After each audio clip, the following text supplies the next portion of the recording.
Good day, everyone, and welcome to the press conference for the USJ-R Ormoc Campus Development Plan.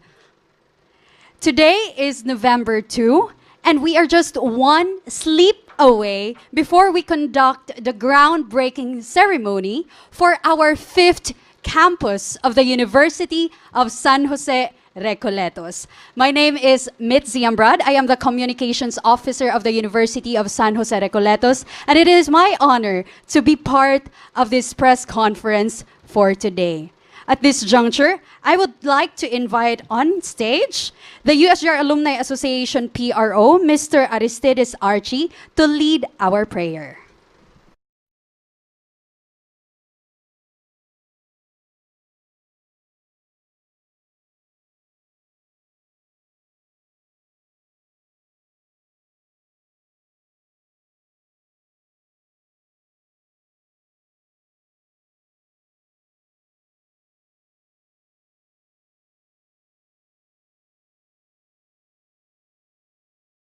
Presentation and groundbreaking event of the Ormoc campus of the University of San Jose Recoletos.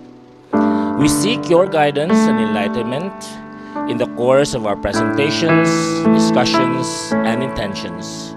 We thank you for this day and the opportunity to come together as your children to embark in this milestone activity in your honor. Allow this gathering to bear great fruits to elevate your holy name through our humble servitude.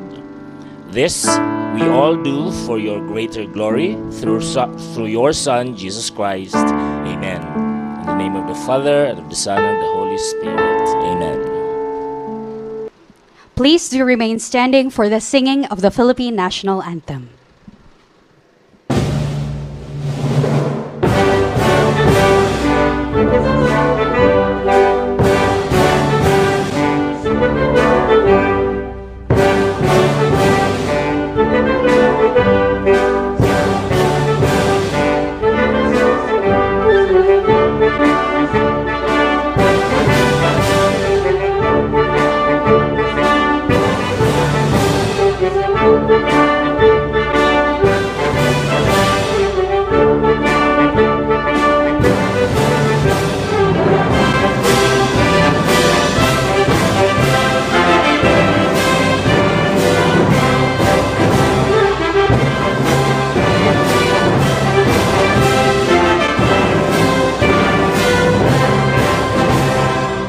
You may now take your seats. Once again, you are watching the press conference about the USJ-R Ormoc Campus Development Plan, and we will also reveal some of the details which will happen during the groundbreaking tomorrow, November 3.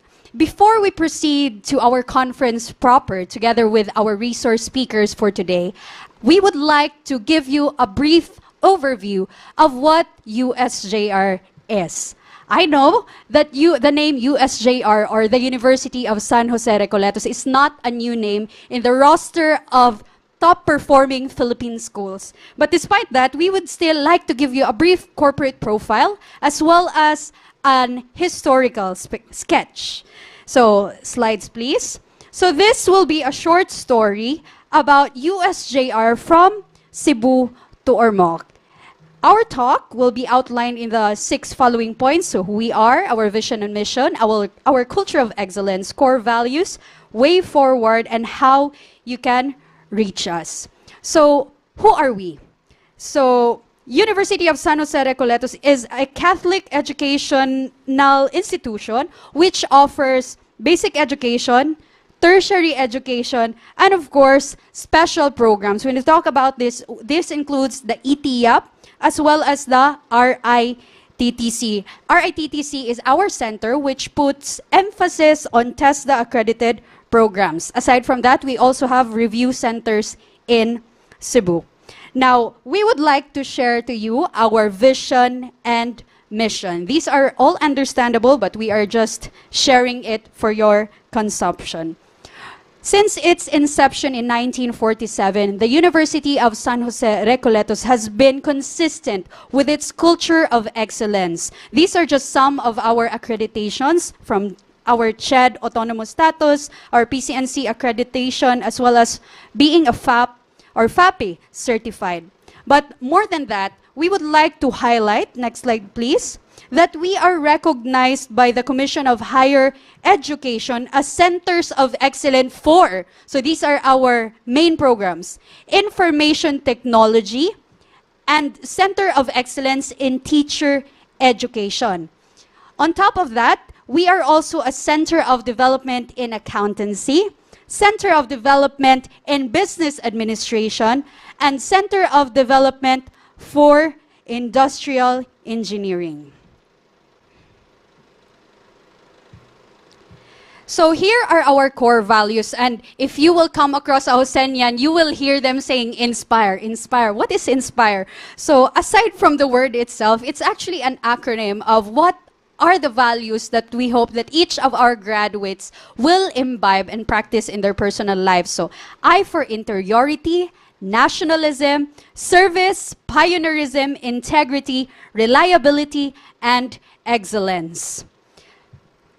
To give you a background of how the University of San Jose Recoletos started, we were founded back in 1947. Our original name is actually Colegio de San Jose Recoletos.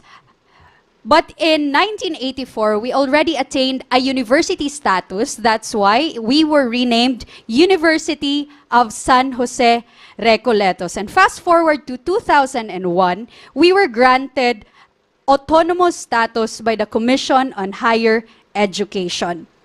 So let us take you back in time by sharing some of the clips of how the University of San Jose Recoletos started. So on your screen, on our screen rather, we can see this is our first classroom. So we started with just a portion of the convent of the Augustinian Recollect Friars in Cebu City. Then later on, CSJ-R or Colegio de San Jose Recoletos built new buildings and gave rise to the USJ-R main campus that we see today. So this was the construction phase, and you can see there our prominent feature for our buildings, which are the arcs. Next slide. This is currently the face of our main campus, located along Magallanes Street, Cebu City. If you've heard about the Freedom Park, this is the university in front of it. So that's our first campus, USJ-R main campus. Then our second campus is located in Basak, along the National Highway in Barangay Basak, Pardo, Cebu City. As time went by, USJ-R further expanded, and now we have our third campus, that's the Balamban campus, located in Barangay Arpili, Balamban, Cebu.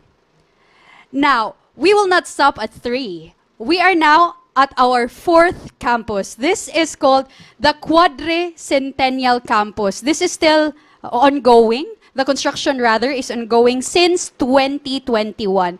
The name is Quadricentennial because it was built as one of the commemoration for the 400 years of Augustinian Recollect missionary presence in Cebu. Because the Augustinian Recollects, the friars, which administers the university, started their missionary presence in Cebu in 1621. Now, in 2021, they celebrated their 400 years of missionary presence in the island. Now, I've already shared to you the first 4 campuses of the university, including the 4th one, which is under construction. Now, we will be talking about the Ormoc campus, and the groundbreaking for it will be held tomorrow at Barangay Bantigi, Ormoc City, Leyte. The details of this project will be shared later on by our esteemed panelists. But as a way forward to end this rationale about why we are here today, we are also inviting our virtual viewers and our media and USJ-R alumni who's with us today and seeing this video. We are inviting you guys to come and join us for the groundbreaking ceremony tomorrow at 10 a.m. at Barangay Bantigi, Ormoc City. So now that I have shared what are the basic things that you should know about the university, now let us head to the conference proper. I would like to introduce to you who are the members of our esteemed panel of speakers for today. I would like to start with the man on the center. He is the counselor of the province of St. Ezekiel Moreno, and for the longest time, he has been the point person for the USJ-R Ormoc Campus project. Ladies and gentlemen, I would like to introduce to you Reverend Father Anthony A. Murillo, OAR. Father, can you please rise? Thank you. And of course, we have another counselor from the province of St. Ezekiel Moreno, also very hands-on with this project here in Ormoc City. No other than Reverend Father Leander V. Barot, OAR. And of course, completing our set of panelists for tonight, we have from the PMI, this is the construction company which will lead the project here in Ormoc. I would like to welcome Mr. Agostos Tabotabo from PMI. He is the project manager. So before we open our floor to the questions from the media, I would like to ask Father Noni to give an opening statement about why do we have this USJ-R Ormoc campus. Hello, good evening. Actually, this project started during the time of Father Constantino Rial, OAR, who happens to be with us this evening. He was then the president of the university. That was more or less 2003 to 2006. No, it was also during this time that he took the initiative of looking for a place to expand our university, and luckily, Ormoc was chosen. Okay, so there were three actually bidders, three landowners that were entertained, but it was the Larsabals who got the nod of the priests. No? So we had a 20-hectare lot here in Bantige. So with that, no, we believe that with the 20-hectare lot, we can really not only limit ourselves to education, but also more on evangelization, being priests. No? So we are not just here as professors, but we are here as also pastors and priests. No? And in the same manner that we want to spread the good news to you, we also want to share with you the gifts that fortunately USJ-R can also share to the rest of this area, this part of Eastern Visayas. So we are happy that finally we will have our groundbreaking tomorrow. Thank you. We would also like to hear a few words from the construction company which is leading this project, Premium Mega Structure Incorporated. Sir Augie, can you please give us an introduction about this company? Good evening. Actually, I was just informed this hour to speak. So, in behalf of the heads in Makati, so dito na tayo. So, with regards sa PMI, this company was started, the construction was started in Ormoc City since 2012. And over the past 11 years, we have had continuous opportunities to expand our operation nationwide. The company has a pickup license and upgraded to quadruple A status on the year 2015. The company provides project management, engineering, procurement, and general construction services. The company is capable of architecture and design, engineering, procurement, and construction infrastructures. Our values is the integrity, commitment, humility, and genuine concerns.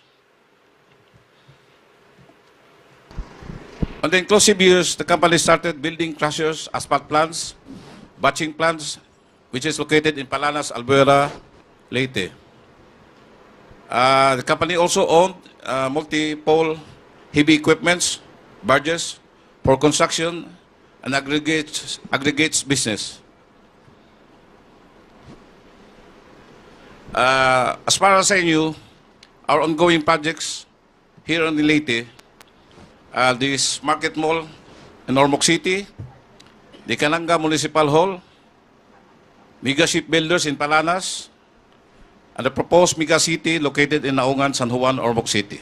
Thank you.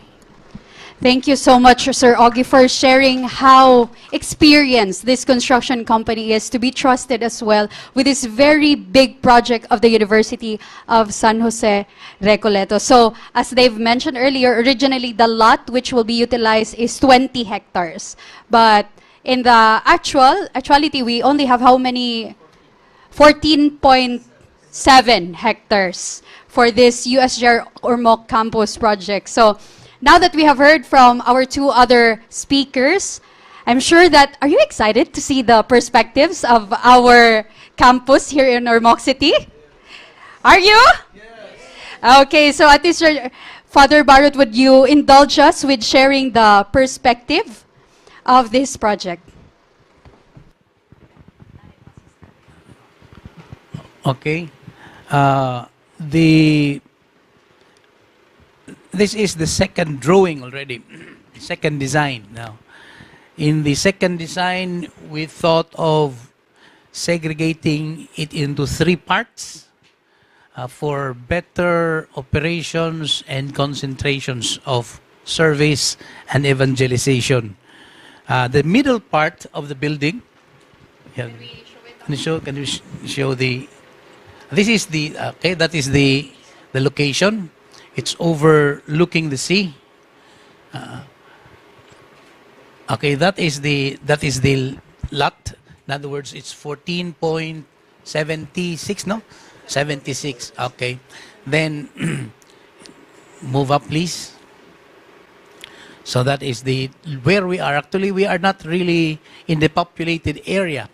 That's why we will not be able to open the basic education and not really viable for that. And also this is in relations with agreements with the bishop and also respect for the schools that are ahead of us. So we will be concentrating on graduate studies and the college. Okay, next. So this is the design by the PMI architectural group, no? So they were the ones. So we thought of segregating it into 3 phases. To the facing is the right, no? Yeah. To the right side, that will be the athletics, no? That will be the athletics, namely right side you're facing this side, no? So that's the athletics. We want to also we know that we cannot evangelize or we cannot study if we are not really in good health. But really, we wanted also Ormoc to form part of a culture of athleticism, I think, no? Then the middle part is the educational building. So you will have there the first building, as it is part in the drawings that we have in our first meeting. The PMI made a design, but we also have an architect Ray Romulo Reyes, who is on our side, who practically knew the lifestyle or the characteristics of not only of USJ-R but also of the Recoletos. And so he helped in the design. Says it is the one of the characteristics of Recoletos, of which USJ-R is part, namely is when you enter, the first thing you see is the administration. It's the administration. Then you have all the other educational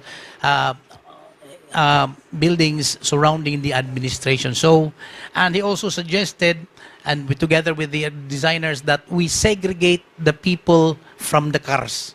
That's why the passage it goes around, namely the safety of the student is first priority. So you realize that the roads, pavements are outside. It will circle the one, but in other words, the academic life will never be hampered. There will be no danger. And the third part, that is the upper side, is the religious side, or the community side also. So you have there at the middle of that is the convent for the religious who will be assigned. Then you also have the church, and to the upper side you would have the dormitories. So you will notice that in other words, during the morning, nasa gitna, it's the middle. Then towards 5 o'clock, 4 o'clock, 5 o'clock to 6 o'clock, nasa right side na ang mga tao, naglalaro. Pagka 7 gabi, andun na sa taas natutulog. So this we have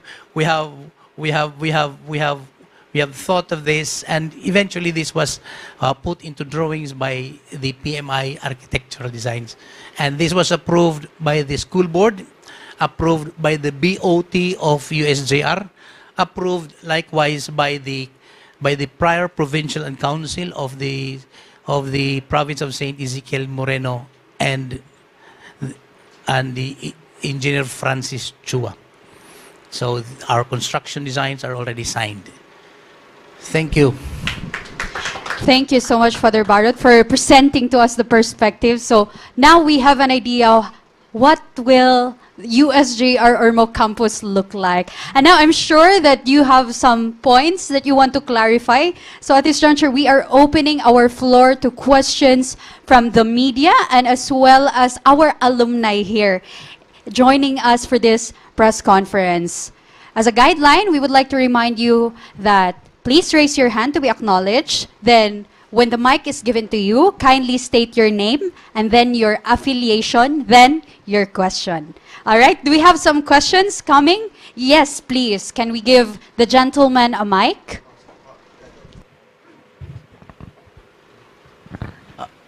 You can also address your question to any of our priests here, especially Father Rial, because it was during his time, no, that this project USJ-R came about.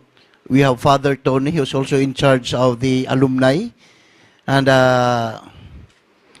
who is more? Damayan na tayo. Yes, sir. Please. And alumni also, no? You can help us. Yes, of course. Sir, please go ahead. Good evening. Can I ask you, sir, to please rise? Good evening. I am Ronnie Roa, Ablitenyo Periodico. And my question to Reverend Father Murillo, you mentioned about the planning stage was 2006? Yeah. Or 2003 to 2006. What takes too long, Father? Okay, so very good question. No? It was during the time, as I've said, no? Father Rial and his team, we plan to branch out, no?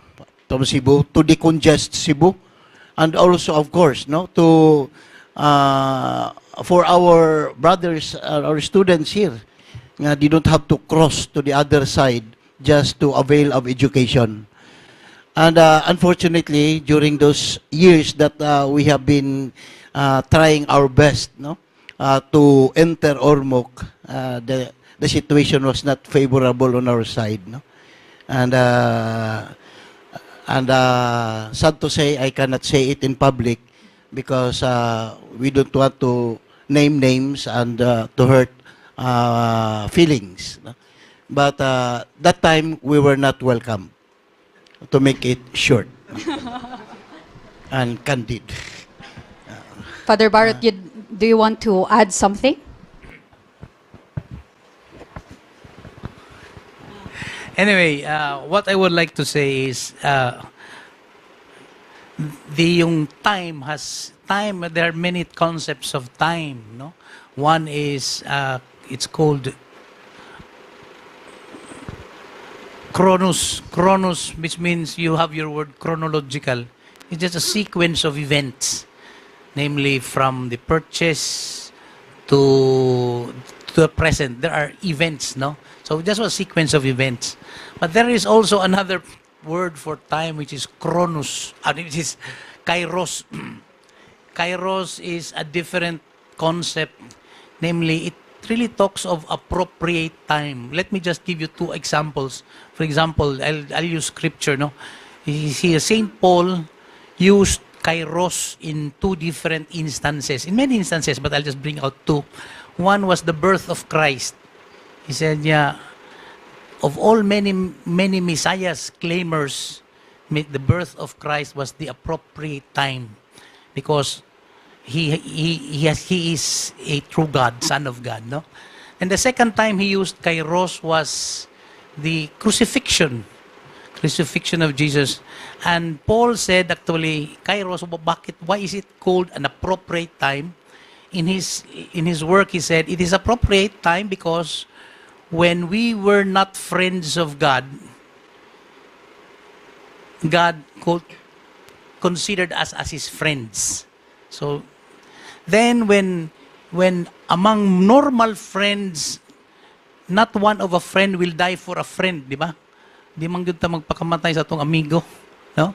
But God did not only call us friends, He died for us. So ang time here is it has a deeper meaning. It has intense meaning. It's a different perspective. Sometimes we cannot understand it. No? So I think I would just simply say this is kairos. Namely, we cannot talk of this from the chronological perspective. We can have many things to say. But if we look at this from the perspective of kairos, I think this is the appropriate time. Because tomorrow, the commitment of Mayor Lucy, then the commitment also of, we got also the commitment of the CHED director of Region 8, and we have the commitment from on our end, the commitment of USJ-R. We have also the commitment on our end, the prior provincial and council, of which we formed part of the council. Kaming dalawa, we were so vocal about this to make this happen. We were part of the council. And surely, the company governed by Francis Chua. And yesterday, when we were preparing, yung father ni Francis visited the site, alas 3. And he said, appeal ko aniha. We will make this happen because this is a good news for USJ-R Cebu. So I would rather talk of the event now not as chronos, but I think this is the appropriate time, or in that song, in His time, He makes all things beautiful in His time. I think that is kairos. Thank you so much, Father Barot, for of course explaining that very well. So, sa lahat ng bagay, may tamang panahon. And the time for USJ-R Ormoc Campus is now. All right. Now we also have a gentleman who has a question. Yes, please. Thank you. Good evening, everyone. Jim Fantoniel from Brigada News FM. I have at least 3 questions for us today. First, I have noticed na, I understand, na ito yung panglima na campus sa USJ-R, which is yung 4 is only in Cebu City. So this would be the first na lalabas ng Cebu City or Cebu Province. Bakit po napili yung Ormoc City? Pangalawa po, kailan kaya yung target na talagang magsimula yung klase, no? Kung matapos sa first semester para at least ma-ready din yung mga taga-Ormoc. And in connection with that, yung mga courses po na ma-offer ng USJ-R Ormoc City Campus. Thank you po. Okay, so, with regards to your first question, I think the person is now at the right time, no, at the right place to be asked. Father Rial, because the idea of having Ormoc Campus was during his term as the president. Father Rial, can we ask you to join the panel? We have a free seat right here.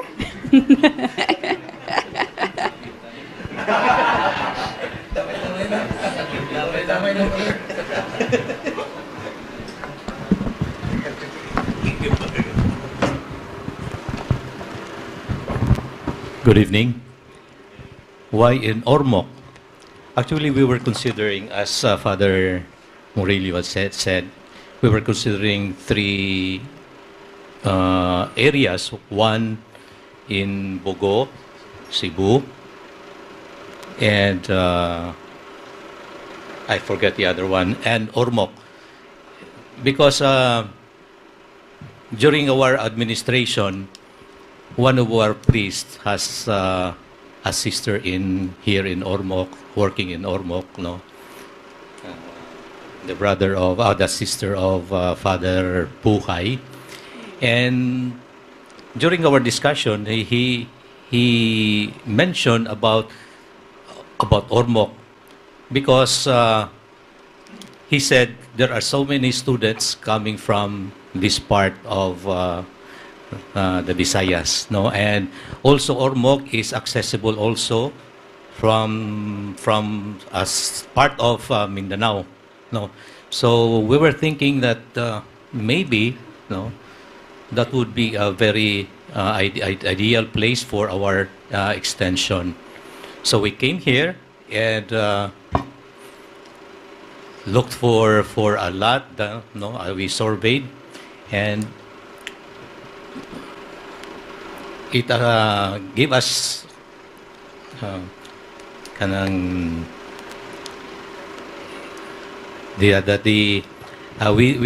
actually we like the place. No, it's not so busy, it's not so crowded, no. So that's one of the consideration that we made, no. And we suggested it, we proposed it to our superiors, and luckily they gave us their approval. So that started the negotiations with the Larasabals. Question number 2. The second question was when will it open? The second question is when is the target date or year, academic year, that USJ-R To Ormoc campus continue, will open? may additional lang, no? Kay, Yes, Father. it was also during these times, no, that DIWO closed. DIWO, Divine Word University of Tacloban. So many really have to cross to the other side of the island just to avail of the education. So we also grabbed the opportunity. We really tried our very, very, very, very best to enter during those years. But as I've said, the Kairos and the the Chronos, no, wala pa. So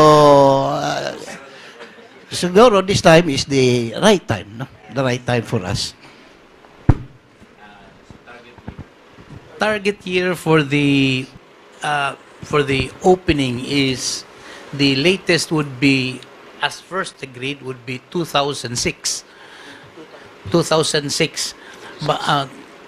2026. Sorry, pakidelete. 2026. But when we will be able to finish after, if we finish because the construction, first phase of the construction will be the administration, which is the center, and the second part of the first phase is the engineering, which is the first building if you are facing that to the left. Then the third is the part of the first phase is also the convent of the priests. Then probably the chapel also, because if we bring in the chapel, probably people now will come in. Will now come in mga residences. No, so that maybe so the earliest would be 2005. 2005 after the 2025. Pakidelete ulit. 2025 We will be, as per agreement, we will start with the masteral and the graduate studies, because we also will prepare for faculty, so that when we enroll for the tertiary program, we want to have a good professors. We have good lineup of professors, namely masters and doctors. So we will have practically almost 1 year and a half or 2 years to prepare for a college program, which begins with the engineering. There have already been, diretso lang ko sa third question, no? Because muslide na lang ko sa third question. There has been researches already, although education was priority, but part of our agreement with the LGU and the diocese of Palo was to really respect the schools here. Now, but part of the request, part of that agreement. Pero that is a gentleman's agreement. We will recognize that. So we will start with the engineering, architecture, then probably from there on we will just figure out and do a next survey to figure out as the demand arises. Thank you so much, Father. And also to add to the point that you have shared about the gentleman's agreement of not offering education courses, it was also mentioned earlier that USJ-R Ormoc campus will not be offering basic education.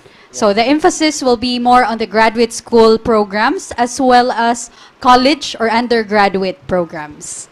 The agreement was, of course, verbal, no? And siguro for a start, no? Because I know that in the future, parents will be asking.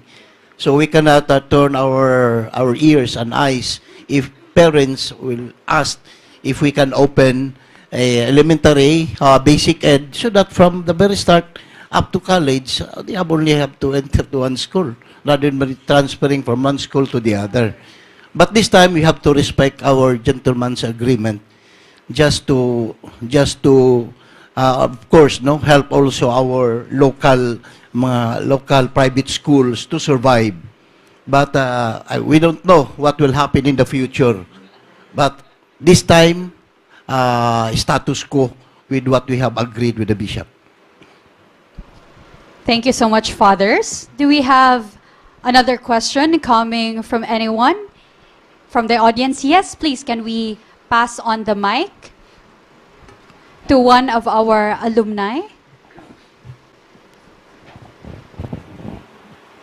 Good evening, everyone. Good evening, Father. I am an alumni of USJ-R from my collegiate years to my master's and to my doctorate. So, pure alumni. Yeah. I'm an Ormocana as well. Just to break the ice, Father, I'm just curious, why University of San Jose Recoletos when you have UNO-R? And then you are here from Ormoc.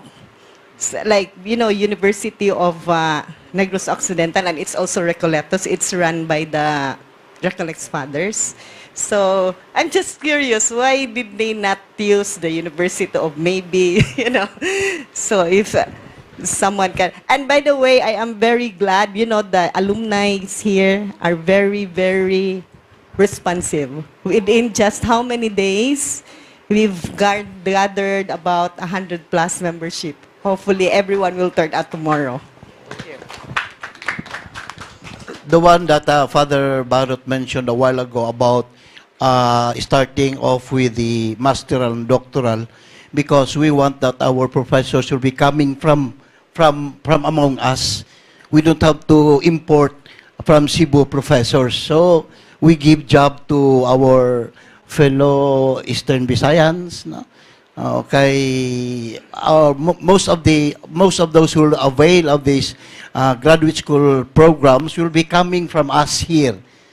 So wala na, you don't need to go to Cebu, and we don't need any more professors coming from Cebu, because from among us we can already have our own inbred professors, no? With regards to the question of why USJ-R, there were, in fact, in one of our BOT meetings, there was, in fact, a suggestion to have another name for Ormoc. But the the board is very consistent. No? Since it's a campus of the university, it has to bear the name of the university. Otherwise, it will no longer be a campus if it has another name. Okay? So, USJ-R is for Cebu. UNO-R is for Negros. San Sebastian is for Manila. But with the new policy of REAP now, the Religious Recoletos Educational Apostolate of the Philippines, there might be changes in the future. No, there will be only one Recoleto system for all schools, Recoleto schools. No? But as of the moment, we have to stick to the name since its birth. San Sebastian has been named San Sebastian since 1940, so it has to bear that name in Manila. Then sa Cebu, it has to be USJ-R because San Jose, no? And Bacolod is UNO-R. We have also other schools, but they are basic ed schools, no? We have in Negros, we have at least 4 or 5 schools.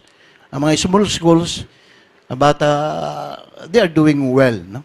They are doing well. In fact, San Sebastian has one. We have San Sebastian Manila, we have San Sebastian Cavite, we have San Sebastian Canlubang. We have also San Sebastian Surigao for our law. So, they bear the name Recoletos. Recoletos. No? So, all our schools have Recoletos sa Tumoy. No? So, University of San Jose, Recoletos. San Sebastian College, Recoletos. University of Negros Occidental, Recoletos. San Pedro Academy, Recoletos. So, dali lang. No? Kung branding, if you talk of branding, we have a brand of our own. The Recoletos brand of education. Thank you, Father. And of course, the Recoletos brand of education, as emphasized earlier, is not just about the academics. It is always integrated there that there's a religious aspect, and as well as the sports or the physical na aspect, because we always want a holistic approach in education. So with that, this was missed earlier.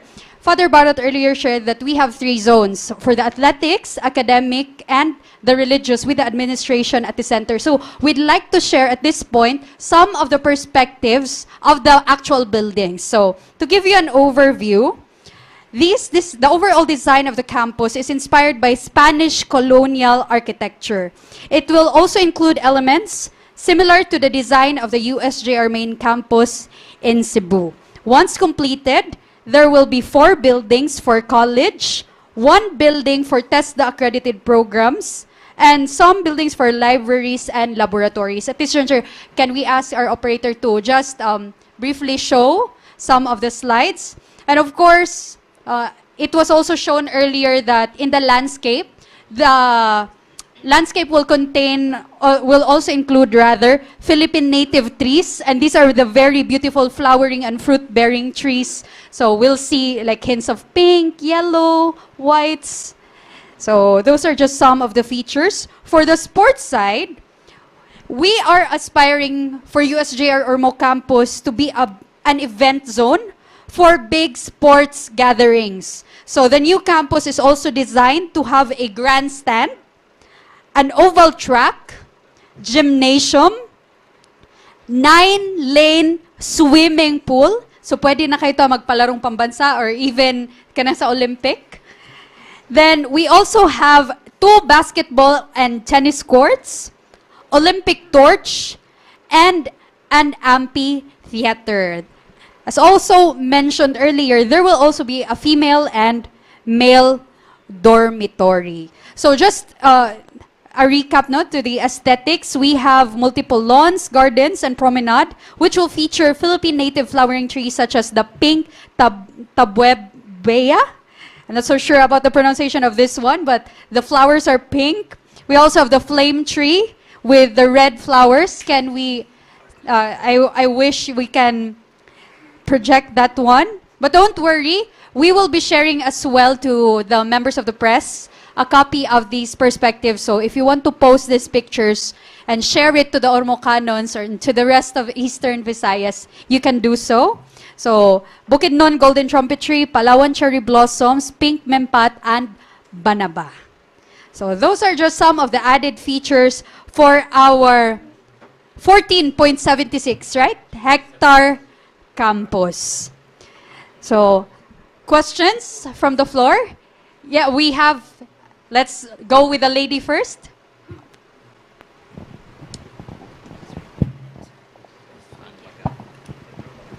Good evening.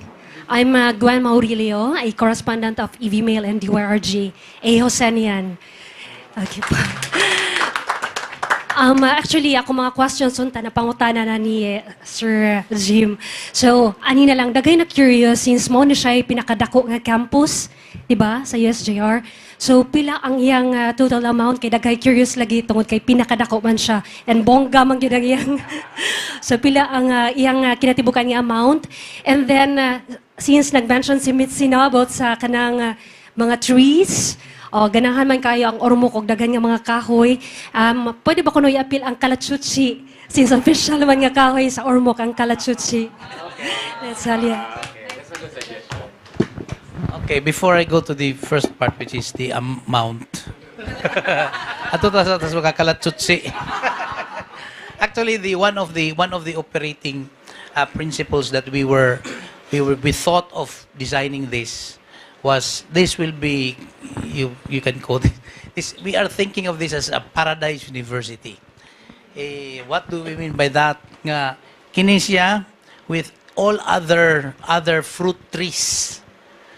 Why? Because the paradise concept of university is students who would not have enough money even to eat. Libre ra gyud na siyang mga kahoy diha. Ang punto ana is this is a concept against greed. Namely, many times our education veer towards greed. We compete with each other. We want to take kung unsa pa no? Behind it with us out knowing sometimes greed in the name of progress, in the name of success. But sometimes greed is underlying there. But during the basic education, during education years, I think we have to little by little take that out. Namely, you can take any tree, any fruit there, but never bring it. Kaon ra ka diha. Namely, that's part of of training. So even if you bring their family there during the Sundays, kaon lang ayaw dala. Because kanang dala, kabawan naman say dala, no? Even it's so that was part of our discussion. Namely, so mo to mga kalatsutsi dito. So part we want to make it as even a school that is friendly even to people in the margins. Na kung sakto lang imong kwarta para sa payment or sakto lang sa scholarship, wa kay pagkaon. The fruit trees are there. You can take and go to school. Pero, panglimpyo lang. Part also, kauman mo, di mo ilabay. So that was part of our discussion. Concept of a paradise university. So now, we go to how much we still don't know. And we will be doing this by phase. And in fact, our agreement with PMI is for every building we have to make a contract. We have to settle the price because we also want to know. But we will be. This is no longer a dream for the USJ-R. This is now a challenge. Nang damguta for the last 20 years karon ni abot na challenge na ni Ron. So our partner, the PMI, we will always come to table. We will be programming the expenses. Then we will talk, and so we cannot at this point. We really honestly we cannot know how much is the cost for everything, but we will do it building for building phases. We will be in our initial talks. We will be strategizing this in such a way that it will be a continuous phasing of the construction. So sorry for that question. I cannot answer you for the total. No, but this is probably the answer is this is now a commitment. This is no longer a dream. This is now a responsibility of USJ-R, which we will pursue with our partner, PMI. Thank you. All right. Let's first acknowledge Father Tony, then Sir will go next. since the alumni is here, I think this is now the best time to talk to you, to talk with you about our partnerships. We have already started talking with the quadricentennial building of the alumni for the naming rights. And here also we are open for partnerships. Oo. Alam naman na kabaluman mo nga dili mi dato, pobre man ang Recoletos, but we have rich alumni. You can come in here. Thank you very much. Thank you so much, Father Tony. By the way, Father Tony is the advisor of the USJ-R Alumni Association. Thank you so much, Father, for opening that opportunity. You can have a alumni gymnasium, no? Yes, Or a basketball court.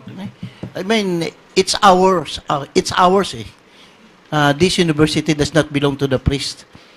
Once you are enrolled at USJ-R, you are part of the family. So feel free, no, to contribute for the family, because this is for everybody's use. I would like also to connect with what Father Leander said. In UNOR, University of Negros Occidental Recoletos, it's also a sprawling campus. One of our best campuses here in the Philippines. And ang iyang istorya kaniha, dili to idea. We have been doing that already. You know that the Recoletos have been catering to the poor students, as in poor.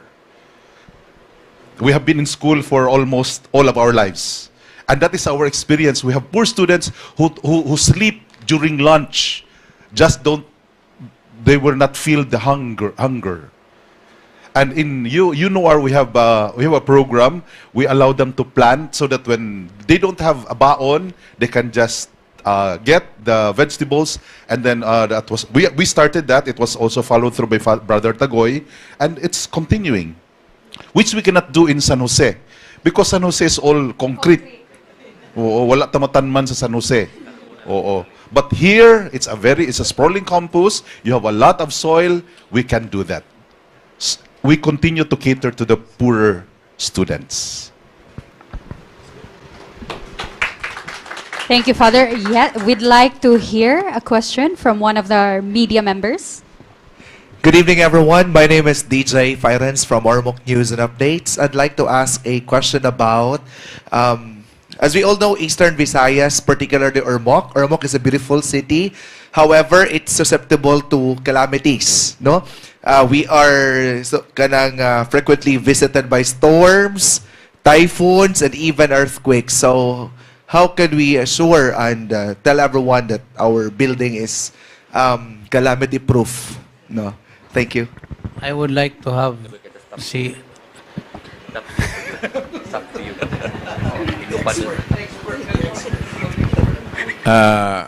Sa totoo lang, no, hindi pa ako nakita yung na buong plano ng sa design sa building na yan.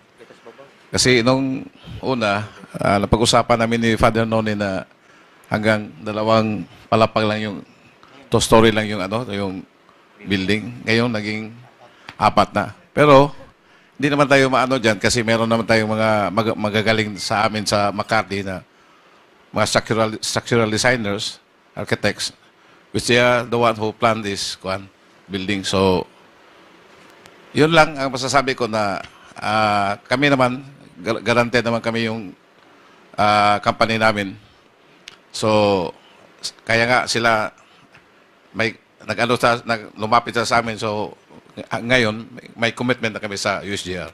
Thank you. Just to add, no, that was one of the questions being asked of us, no, how safe is the area? When we were asked about the safety of the place, I was tasked by the board to call up Engineer Francis, and he instructed me to talk to one of his engineers here. Gikuan gyud na kanang sa earth linog nga kuan si tawagan na. O mga soil testing tanan niya gikuha gyud ang mga record sa palo, and it took us time. Only then when we have all the documents we say go, we go, because our students are safe, and of course our priests who will be assigned there are also safe. Oh, hindi lang tayo mag-una-una ito mga estudyante, ato po mga pare una-unaon Who will be assigned here if they are not safe? Nobody would come. You know?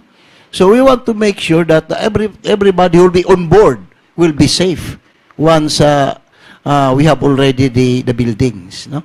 So we have been assured by our experts on the soil, that area there is safe. Even the structure itself, no? We have been assured by PMI that they will give us what is best for Ormoc. No? Thank you so much, Father Noni. Do we have more questions from the floor? Yes, sir, please. My second question. Good afternoon. Oh, good evening, Nadia. Can you give us an idea how much would be the tuition?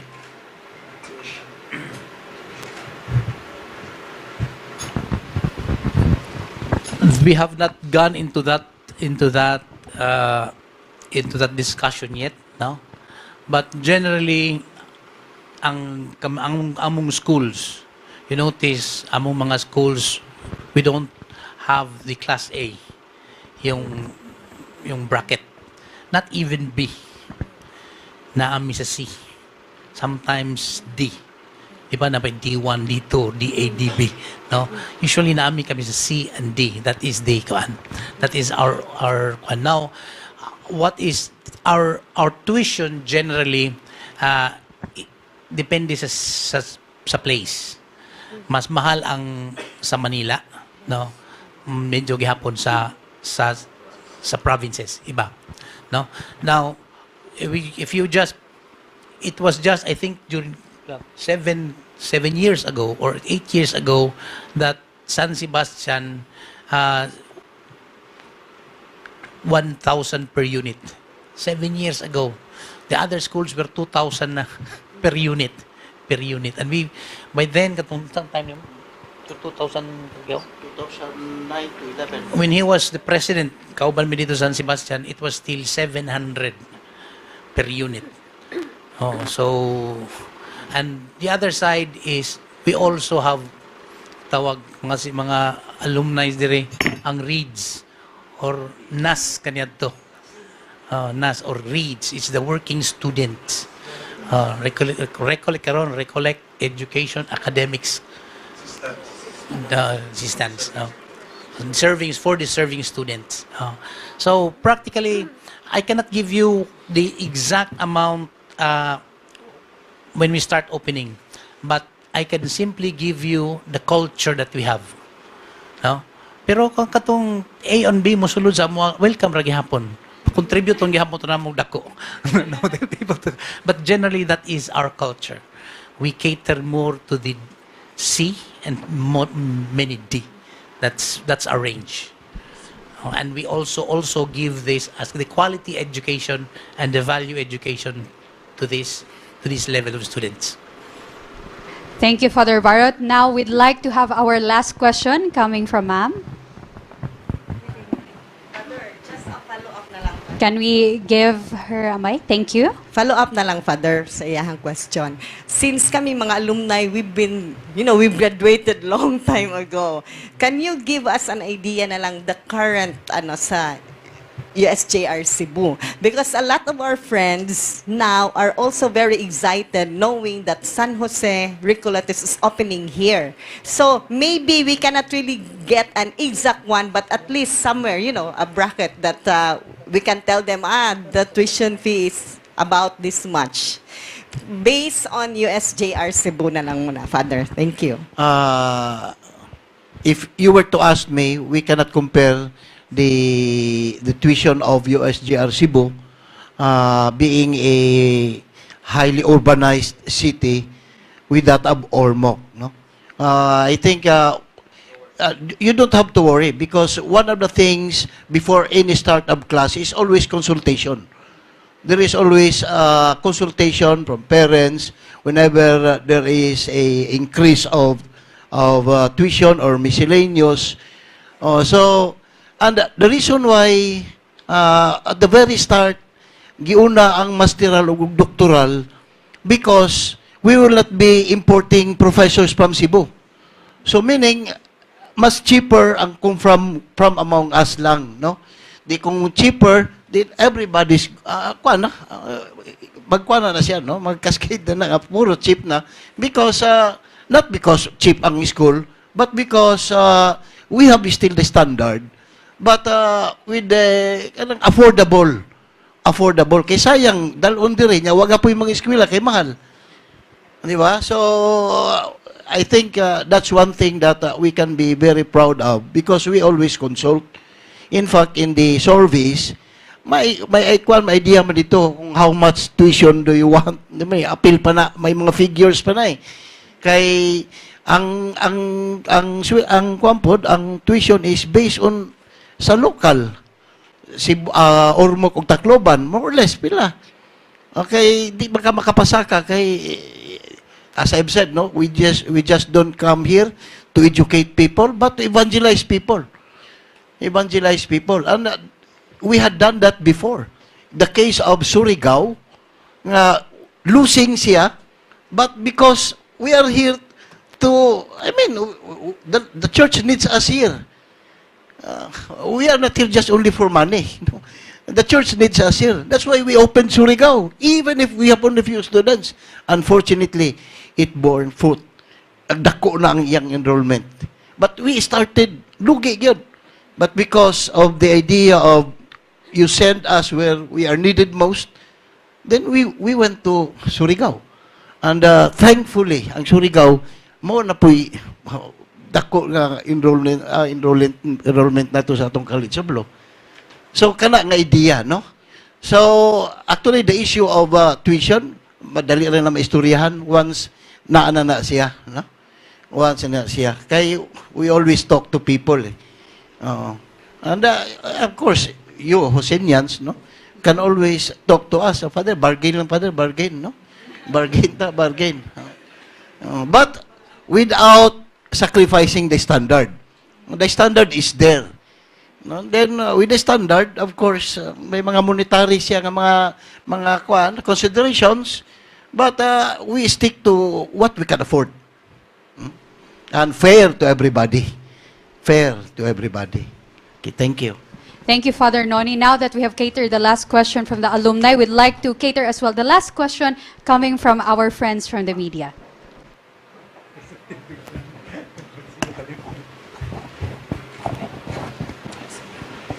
Hello. Okay. Good evening po sa lahat. I'm Ernita Peñalusa of SMNI News Ormoc.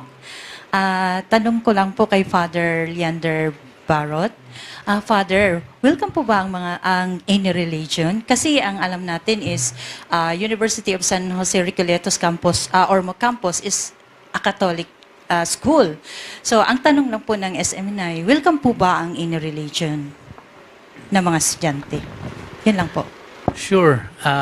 Ang name Catholic actually comes Katholos. It means universal.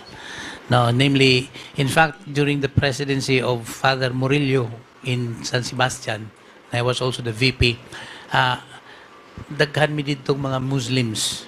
And in fact, we even created a room for the Muslims, prayer room, nangayo sila. So, that is who we are. Number one, as Catholics, it simply means, ang Catholic kasi, it has an ecumenical, it's open to all religious with ecumenical dialogue. Namely, ecumenical dialogue is a part of the traditions of the Catholic to always dialogue with other religions. Namely, we believe that there are truths in other religions.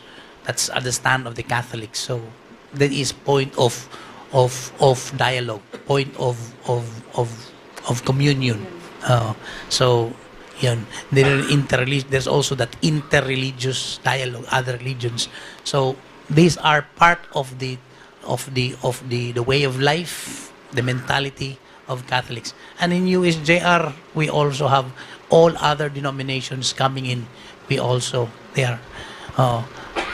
Pero sometimes we require them sa religion studies, education, because there also it's based on the values teaching. No? Kung nawala ng GMRC, Di ba? Nawala ng GMRC. So, it's here where we maintain the Christian values, the human values, because these are common values. They're common things. Okay? So, very much welcome because we are Catholic, meaning we are welcoming to all. Yes, and also to add, in USJ-R, we have a diverse population, different denomination. And to cite one instance, actually the top one for the recent CPA board licensure exam is actually a Maranao. And he graduated from the University of San Jose Recoleta. He's a Muslim. And yes, Father Tony, Yes, that was also one of the highlights because it was a joyous occasion, not just for USJ-R, but also for the whole Recollect community, the different Recollect schools that we had a top one. Yes, final, yes, ma'am. Okay. I'm Josenian, correspondent of EV Mail. I would just like to be clarified on the doctoral and masteral. If what are the particular programs you are going to offer? The details we have not yet, but since this doctoral program will be not from the USJ-R Ormoc, this will be a program of USJ-R Cebu. Since it is an autonomous institution, it has the power to, it is granted that privilege to have extension programs. So, in other words, we start with the extension program of the main dito. So, all programs na meron doon na will be needed here based on the survey, then we will be opening it. But that is also, the other side is also preparing professors, but at the same time, they say, in the talk with the LGU, they were actually saying, you offer the master and the doctoral so that our government will have a high standard. If they wanted really sa government nila nga mga kuan MA and doctors, that it started there, no, with them asking us. And we will continue that because we also need for our professors. Thank you so much, Father. Yes, Father. The program for our graduate schools is based on what programs do we offer in our undergrad. Because you cannot offer any graduate school programs if you are not offering it in your undergrad. So, fortunately, all our programs pass the standard. So whatever programs do we have there for our graduates, for our undergrad, that can be elevated to our graduate school. Because you cannot offer any graduate school program if you are not offering that program in the undergrad or in the college years. So it so happened that most of the programs based survey, we have that in our school. So what we offer there, we can just bring it here because it's a campus. It's not an independent institution. It has it's only one institution, but it's a campus outside Cebu. Okay? Okay, thank you so much. Now, we'd like to hear some invitation, of course. Can we invite our alumni as well as our media friends, fathers, to come and join us tomorrow? And of course, if you have some points that you'd like to say before we part. Okay, tomorrow, as per schedule, we will hope and pray. We will pray tonight. No? We'll pray tonight that we will have a good weather. We started working in the first, we almost finished it. Ganihan ni ulan ug kusog. Then we started to almost lost our faith. We had what I simply mean there is we started thinking of another option. We came here with only one option, pero gahapon ni kusog ug ulan, we start thinking another option. So we will have a parade when the delegation from Cebu arrives. then we will have the parade from the pier, no? From the pier to Bantige. Now, will it be turning left nga to sa bukid o turning right? Sasabihin, we will announce it tomorrow by 6 o'clock. Oh, then tomorrow at 6 o'clock, we will have our finalization. Whether it be the second option, but we don't want to talk of second option. We want it there. We want it there. So, tomorrow, the parade will start at 9:10, I think 9:10. Then, the program begins at 10. At 10, then we will have we hope to finish the program at 1 hour and 30 minutes. We already have the program there. Then we will have the lunch here in Sabin. Then after that, we go back. We finish this groundbreaking ceremony. We move forward to what we call commitment and responsibility. We start talking with the person, the left. So we invite you all tomorrow. Please be present. But we will have it. We will have the final say 6 o'clock in the morning. But for now, it's still there. No, I think so. We will. Ang tuition. This is the tuition of Cebu. I think. Thank you, Father Tony. For new students, it's 1,000. This is the present, no? 1,100. I think this is per unit. Per unit. For old, it's still 967 per unit. But this is Cebu. According to Father Noni, here, we can also, the other side is we cannot compare Cebu because it's 75 years. Then with all the demands nila with all the, yung mga laboratories, tapos mga, but even with that kind of education, center of excellence, center of development, you still have 1,000 per unit. Namely, this is who we are. This is what Recoletos is. We don't really go for that. Ang among standard is, education is high, but when we talk of money, we talk of evangelization more than money. We talk of talking of values. These are terms. No? So this is what Recoletos is. And this is the kind of education we also, and the kind of values we want to bring in to Ormoc. By the way, si Tony, ako, okay, Tagalite, mitanan. All right, thank you so much. Let's give all the members of our panel a big round of applause. Once again, from the Edge, we have Mr. Agustus Tabo-Tabo of Premium Mega Structure Incorporated. We have Reverend Father Anthony Murillo, OAR, Reverend Father Leander Barot, OAR, Father Constantino Real, OAR, and of course, Father Antonio Limchay po, OAR. Thank you so much, Fathers. And of course, sir, for sharing your inputs about this USJ-R Ormoc Campus project. I'm sure that we are all excited, but among everyone that's excited for this project, I'm sure number one na excited ato ang alumni. So before we close, we'd like to hear a feedback coming from the alumni. To give the response, may I call on the representative, the Vice President for External, Mr.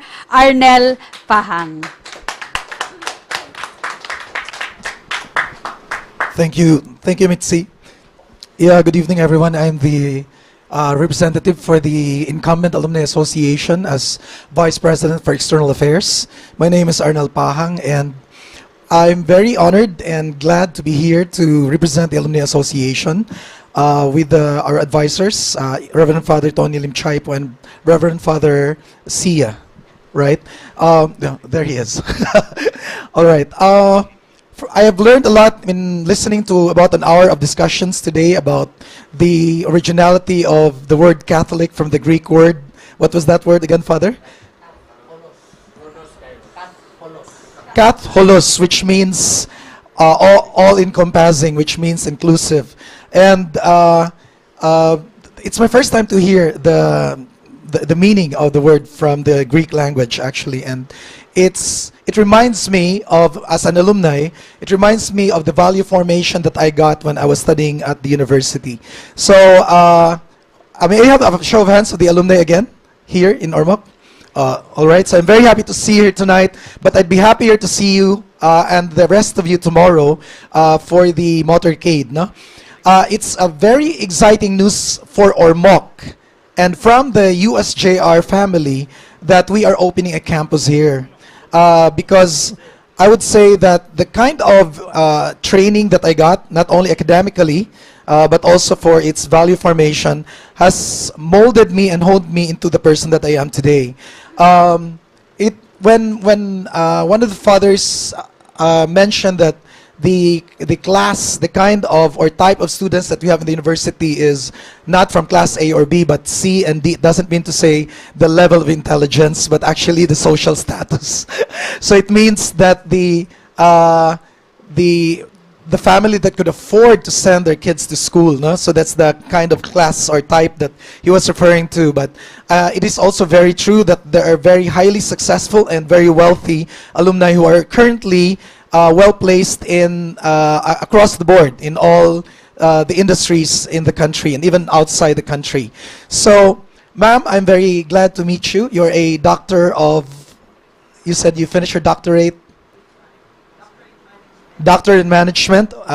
And just would like to reiterate what Father Tony Lemchaipo mentioned a while ago, that this is the best time that the alumni will have a partnership with the university as you know, when we can sponsor some of the buildings and some of the structures within the campus. This is a 14.76 hectare project, and it will not be finished in just 1 or 2 years. I remember our president, who is arriving tomorrow, Attorney Jonathan Capanas, who's also a CPA and very well known in Cebu because he was with the BIR for 10 years, is currently out of the country because he is talking with alumni associations in Australia. We are very active right now, the Alumni Association, in trying to identify and help create chapters in the different parts of the country and even outside the country so that we could partner with the USJ-R in terms of its expansion projects and even its outreach projects. Now, we are patterning it after one of the premier universities in the country, and that is the Ateneo. You notice that when you go there, there's Ong Kin King building, there's an Apuitis building, there's this kind of family names. We can also do that here with the university. So we will be very much interested to meet you tomorrow after the motorcade so we can sit down and help you create a possible chapter in Ormoc for USJ-R. So that's my message today, and that's from the USJ-R Alumni Association. And we really are very excited to help the alumni that's going to build a chapter here and the university in its project for building a new campus here. Thank you. Thank you so much, Mr. Pahang. And of course, for sharing that very wonderful news that there's a potential to have an alumni association for the Eastern Visayas chapter. So that's Eastern Visayas because it's not limited for the alumni in Ormoc City, but also to the neighboring towns and cities. And of course, speaking of alumni, we will also need the insights of the alumni. Later on, we will be sharing a QR code, which you can take a picture and scan. So you can pitch in your suggestions. What do you think are the programs that is most beneficial to you and relevant to this community? Because we know, na kamo man kita ganinhi, you know what's best here. And we'd like your valuable insights. And speaking of QR code, right now, I would like to ask to skip to the last slide. So I'm encouraging those from the media to take a picture of this QR code. We will be sharing the pictures and the press release, which you can use for reference through this Google Drive link here. So take a picture of it. We will be dropping the files later on. So, wow. 1 hour has already passed. We've been discussing so much, and I'm sure we are all excited for this. So again, don't forget to join us for the activity tomorrow. Again, to accommodate its growing population and enrich the Recollect's educational apostolate, USJ-R continues to expand its operations from Central and now to Eastern Visayas. Once again, it's been an honor. My name is Mitzi, and like all Josenians say, together, Adelante! Now, may I request everyone to please rise for the playing of the USJ-R hymn.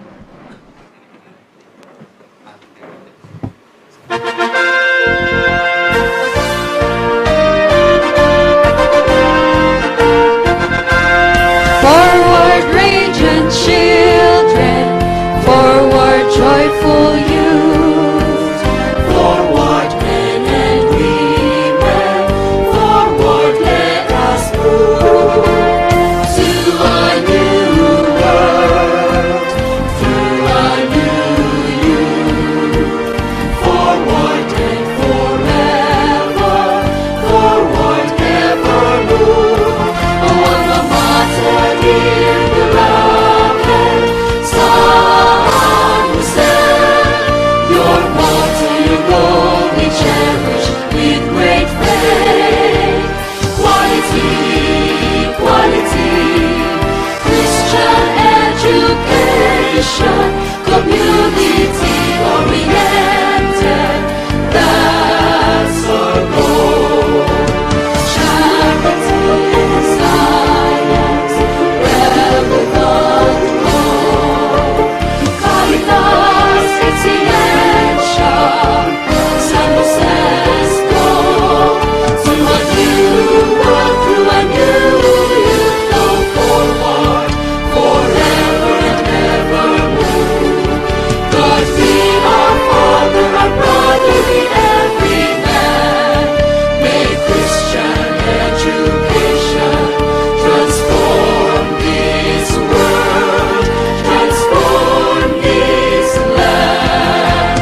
Forward, radiant children, forward, joyful youth, forward, men and women, forward, let us move. Oh, alma mater, dear beloved, San Jose, your motto, your goal we cherish with great faith. Forward, forever, forever and ever, forward, forever. Oh, alma mater,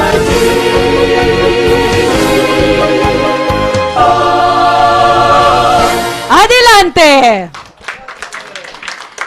Once again, thank you so much, everyone, for joining us for tonight. Dinner is now served.